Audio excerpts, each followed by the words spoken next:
Reverend Tutu, thank you for this interview. Thank you for having me.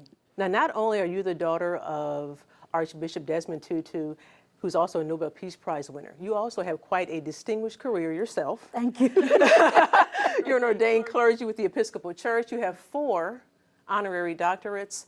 When you speak in Fort Wayne at Promenade Park, what message will you give? I think the message that I'm really focusing on is that it is time for us, people of faith, to step up, and particularly faith leaders, to step up as our young people are bringing to light what we've all known, right? The issues of racial injustice in this country, and that we cannot let our young people be out there on their own. That we, particularly as clergy people, as faith leaders, need to be there letting the world know that we stand with our children. Now, you are partnering with an organization that's actually trying to bring this message to this city as well as others. What is that organization? What's the purpose of this? So Faith in Indiana is part of the National Faith in Action Coalition, which is a coalition, again, of faith leaders who say that we have a role in making our world a better place. And we have a very important role, that if we say we are caring for people's souls, we have a responsibility to care for the whole person, to want that whole person to be healthy.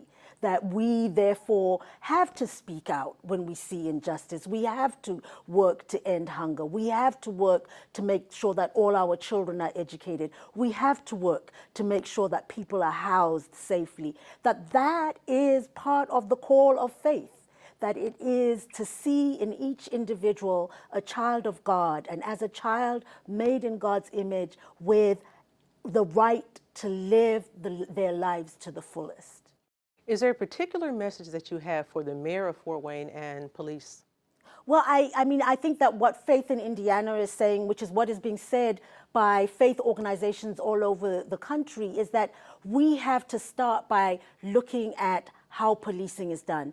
The bare minimum is to say there is no place in our policing efforts for strangleholds, for chokeholds, that those need to be banished nationally, that it is clear that it doesn't serve a purpose in making sure that arrests happen easier or with less violence. And so those have no place in humane policing, where our police officers are meant to be protecting our communities.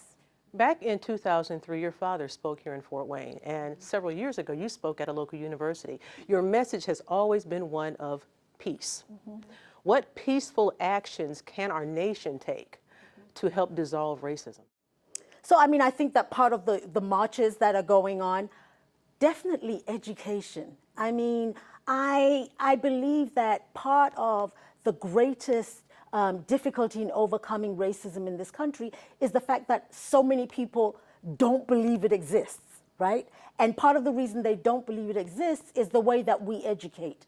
We don't tell our young about enough about slavery. In places where slavery is covered, in our high schools, maybe a paragraph, in a good history book, a chapter, we don't talk about the Middle Passage hardly at all. We don't talk about the Trail of Tears. We hardly talk about Japanese internment.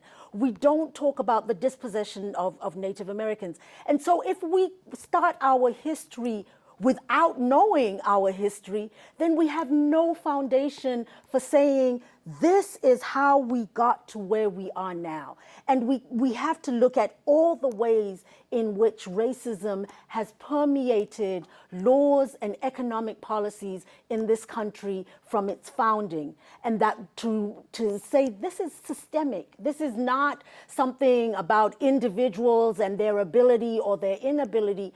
This has been a systemic attempt, and therefore we have to unpack it systemically.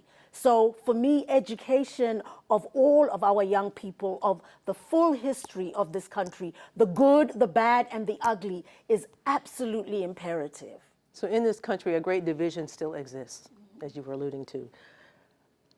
When so many people are grappling with the pandemic and the Black Lives Matter movement protests, how do you provide them comfort? How do you help them find the answers? Well, I'm not sure that I can help find answers. At least provide comfort. So for me, one of the things that I have been saying to my parishioners is that if we look at the history of our faith, throughout ages, God has given us as human beings what we call kairos moments. Moments that God says, I offer you life and I offer you the choice of death. Choose life because you are my people. And so kairos moments are always dangerous moments, but they are also moments of great opportunity where God is saying to us, this has not been working. And now I give you an opportunity to look at how it has not been working. Coronavirus has shown us the ways in which the economy is unfair. Coronavirus has shown us the ways in which we have identified people as essential workers and have not worried about their humanity. Coronavirus has shown us the rest of creation saying, you know what, human beings, when you're not able to be out and about doing the things you do, the rest of us are starting to thrive. That pollution is lessened, that oceans are cleaner, that wild animals are appearing in places where they haven't been, where plants are growing where they haven't been growing. So clearly there is something that the rest of creation is saying to us about, we want you to choose a different way when this is over to live. And the same thing with talking about Black Lives Matter. This is, again, to me, a kairos moment for racial relations, that God is saying, it hasn't worked. And closing your eyes to the fact that it hasn't worked either. So my people, I am offering you a chance. Choose life. Choose a new way of living that is about recognizing my image in every human being.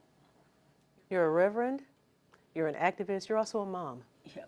Mother of 3. Mm-hmm. How do you help your children cope with what is going on in our nation right now? So, you know, for my children, the really first was after the election. And I remember the morning after the election, one of my middle child's friends called her just sobbing on the phone.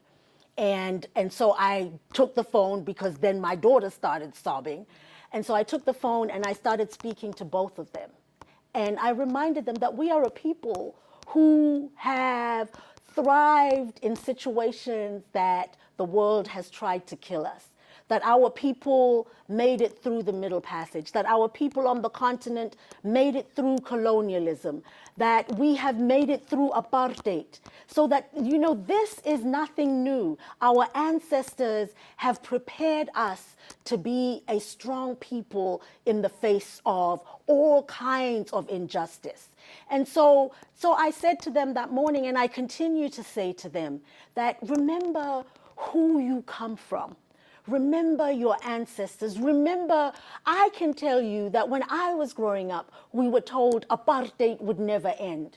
So remember that those stories that have tried to diminish us over and over have been overturned. And so my children and my children's friends, I say, you come from an amazing history. And you have the opportunity now to step up in the place of those ancestors and to show them your gratitude for what they gave you by making sure that those who come after you get something even better than you got. So what advice do you have to law enforcement and others who are grappling with all that's been going on with the Black Lives Matter movement? What can you tell them in terms of how to calm the tension and to calm the discord that exists between law enforcement and those in the BLM movement? And I mean, what I would say to law enforcement is that this is not about being against you.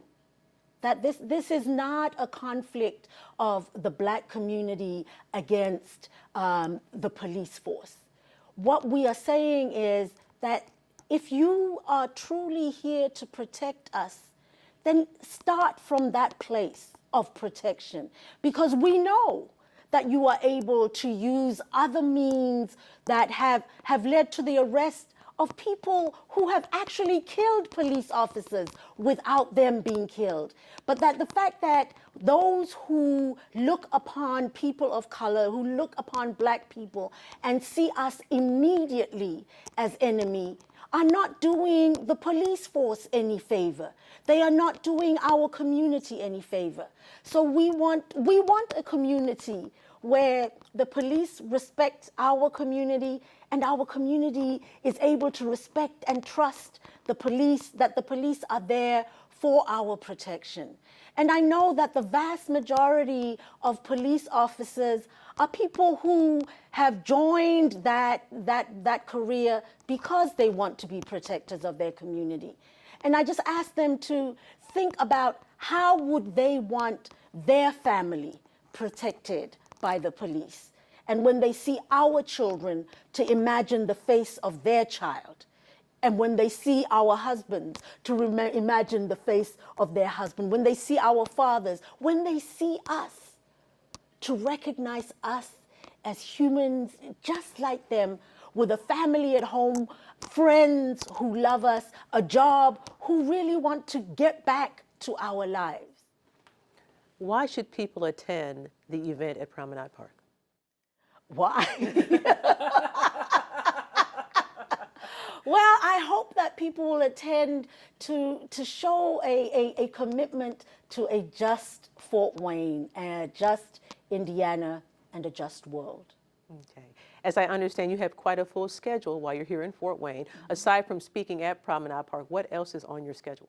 Well, I have already preached at Trinity Episcopal Church, and then I am just being with some of the youth that Cookie Rutledge works with, and have been on just some Zoom calls with different groups. Yeah. Again, I thank you for this interview. Thank you.